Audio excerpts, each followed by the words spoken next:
Hey guys, మన RK tutorial యాప్లో course purchase చేసే విధానము కొంతవరకు చేంజ్ కావడం అయితే జరిగిందండి. సో దాన్ని దృష్టిలో ఉంచుకొని చాలామంది అభ్యర్థులు అడుగుతున్నారు. మీ డౌట్స్కి క్లారిఫికేషన్ అయితే వస్తుందండి. సో మన యాప్లో తెలంగాణ, ఆంధ్రప్రదేశ్ సెంట్రల్ ఉద్యోగాలకు సంబంధించి అన్ని కోర్సెస్ అందుబాటులో ఉన్నాయండి. సో చాలా తక్కువ కాస్ట్లో అందుబాటులో ఉన్నాయి. సో యాప్ ఓపెన్ చేయగానే స్టోర్ ఆప్షన్ వస్తుందండి. స్టోర్ పైన క్లిక్ చేయగానే మీకు అన్ని కోర్సెస్ వస్తాయి. ఫర్ ఎగ్జాంపుల్ మెంటల్ ఎబిలిటీ కొనాలనుకుంటున్నారనుకోండి, దానిపైన క్లిక్ చేయండి. క్లిక్ చేయగానే మీకు ఇక్కడ ఐ ఆమ్ ఇంట్రెస్టెడ్ అని కనిపిస్తుందండి. దీనిపైన క్లిక్ చేయండి.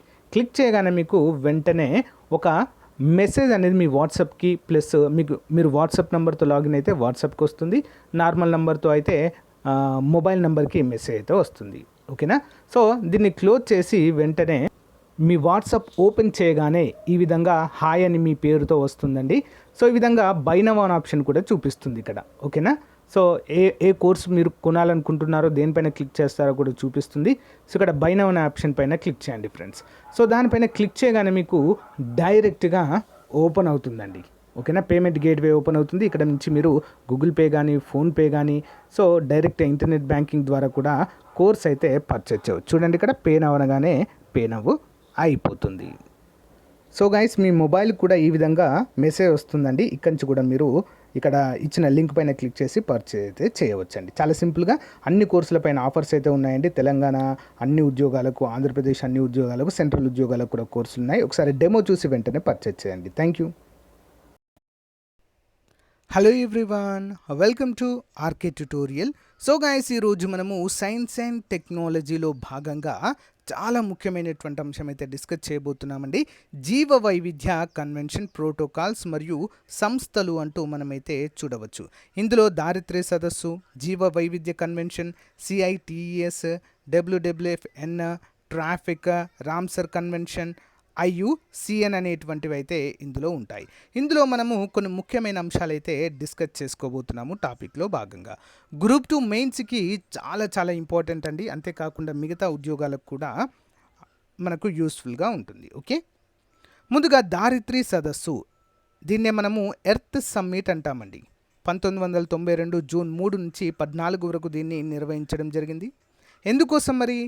పర్యావరణము మరియు అభివృద్ధిపై ఐక్యరాజ్య సమితి సమావేశం అండి. ఓకేనా? United Nations conference on environment and development, దీన్నే రియో కన్వెన్షన్ లేదా ఎర్త్ సమ్మిట్ అని కూడా పిలుస్తారు. దీనికి గల ఇతర పేర్లేంటి? Rio summit, Rio conference, earth charter అంటారు.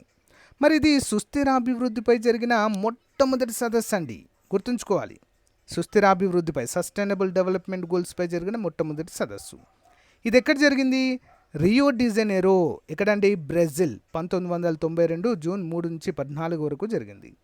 దీంట్లో పాల్గొన్న సభ్య దేశాలు 172 దేశాలు పాల్గొన్నాయి. మరి ఈ సదస్సు ఇచ్చిన పిలుపేంటి? భౌగోళికంగా ఆలోచించండి, స్థానికంగా స్పందించండి, థింక్ గ్లోబల్లీ, యాక్ట్ లోకల్లీ. ఈ పిలుపును మొదటగా వాడినది డేవిడ్ బ్లోయర్. ఎవరండి? డేవిడ్ బ్లోయర్ 1971లో. మరి ప్రచ్ఛన్న యుద్ధం, కోల్డ్ వార్ తర్వాత అభివృద్ధి సమస్యలపై అంతర్జాతీయంగా కలిసి సహకరించుకోవడానికి సభ్య దేశాలకు ప్రతిస్పందనగా ఎర్త్ సమ్మిట్ అయితే నిర్వహించారు.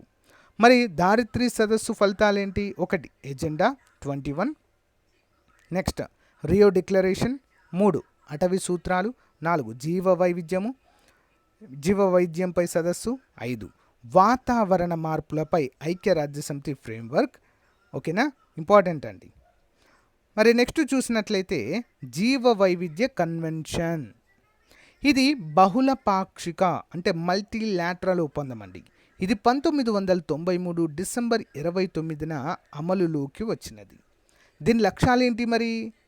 జీవ వైవిధ్య సంరక్షణ, సుస్థిర ఉపయోగము, జన్యు సంపదను నిజాయితీతో వినియోగించడము, వారసత్వ విజ్ఞానము అంటూ మనకైతే తెలుస్తుందండి. ఇవి 3 కూడా జీవ వైవిధ్య కన్వెన్షన్ యొక్క ప్రాథమిక లక్ష్యాలుగా మనమైతే చెప్పుకోవచ్చు. ఓకేనా? మరి ఏప్రిల్ 2024 నాటికి జీవ వైవిధ్య కన్వెన్షన్ సభ్యుల సంఖ్య 196 అండి. మరి ప్రతి 2 ఏళ్లకు ఒకసారి జీవ వైవిధ్య సదస్సును నిర్వహిస్తారు. ఇప్పటి వరకు 15 సదస్సులు జరిగాయి.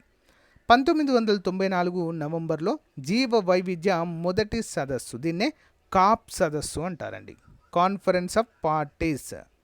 సో మరి ఎక్కడ జరిగింది? నసావు, బహమాస్లో జరిగింది. ఇటీవల జరిగిన జీవ వైవిధ్య సదస్సు COP15. COP15 వాస్తవానికి 2020లో చైనాలోని కున్మింగ్లో జరగాల్సి ఉంది. అయితే కోవిడ్-19 మహమ్మారి కారణంగా చాలాసార్లు వాయిదా పడింది.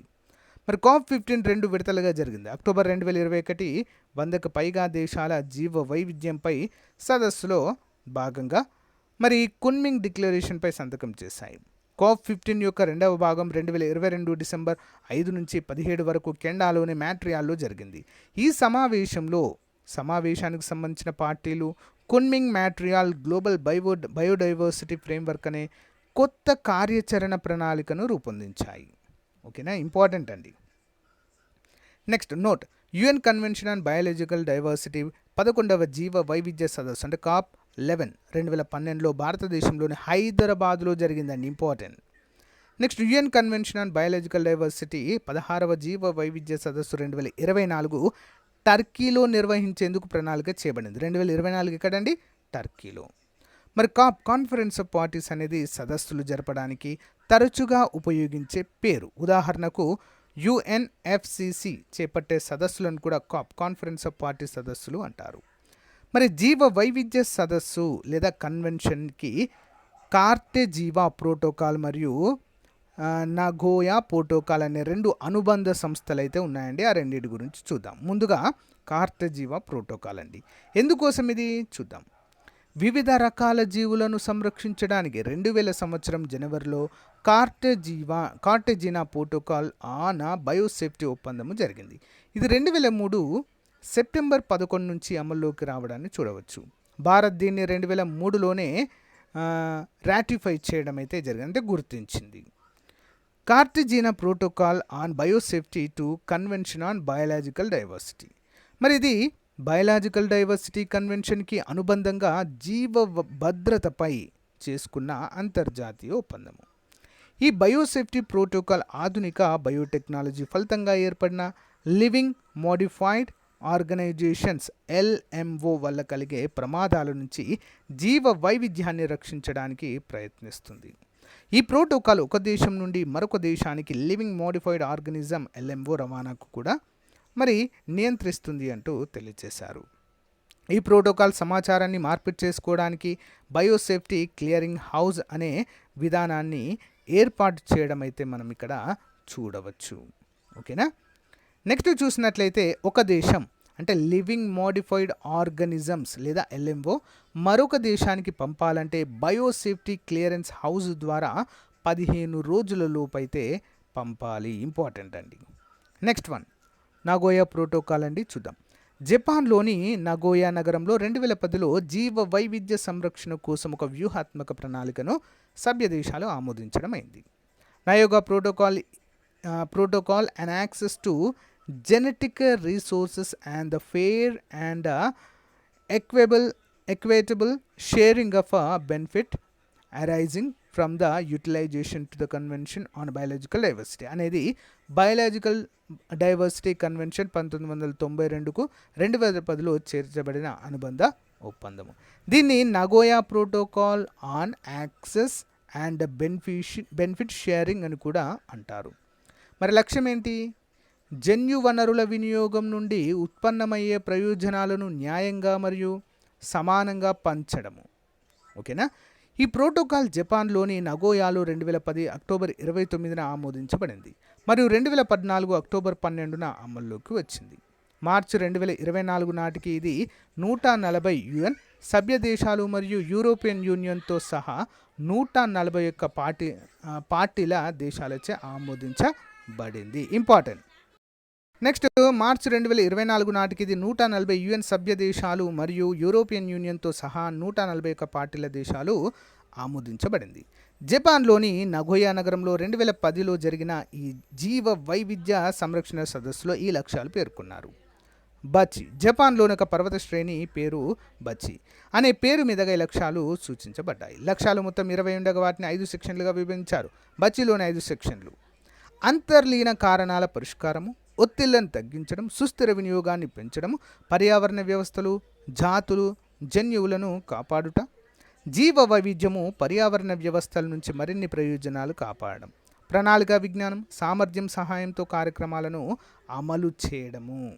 సో గాయస్, ఇది ఈ రోజుకు సంబంధించినటువంటి ఒక ముఖ్యమైన అప్డేట్ అండి. నెక్స్ట్ ఇందులో భాగంగా ఉన్నటువంటి నెక్స్ట్ టాపిక్స్ అయితే మనము చూడబోతున్నాము. ఓకేనా? సో దారిద్ర్య సదస్సు, జీవ వైవిధ్య కన్వెన్షన్. సో నెక్స్ట్ జీవ వైవిధ్య కన్వెన్షన్లో కార్టెజీనా ప్రోటోకాల్ అయిపోయింది, నగోయా ప్రోటోకాల్ అయిపోయింది. రిమైనింగ్ అన్ని కూడా మనం నెక్స్ట్ క్లాస్లో అయితే డిస్కస్ చేసుకుందాం. ఓకేనా? So thank you guys, thank you for your valuable support. Have a nice day. By.